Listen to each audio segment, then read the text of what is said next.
Using custom values in high level is incredibly powerful.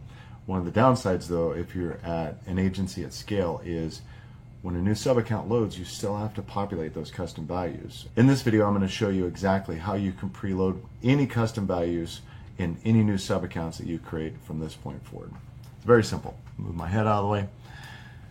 So first thing you're going to want to do is you're going to select the sub-account. So let's say I'm going to have this testing builder.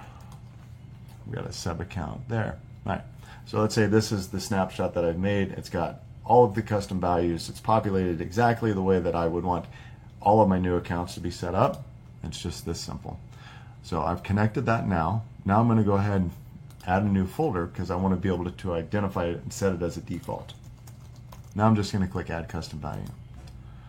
Okay, so it's connected to the sub-account, Testing Builder, and I can see here through all of this, these are all of the custom values that I have in there. So I can add them one by one, but in this case, I'm just going to toggle this button that says Add All Custom Values. Now I'm going to make sure to go ahead and select Testing Builder. That's the directory that we created here, and I'm going to click Add Custom Value. And it's going to take just a second. No custom values created yet, but if we go back here, if we go to All Custom Values, and if we go to Folders, you're going to see that all of the custom values have been populated.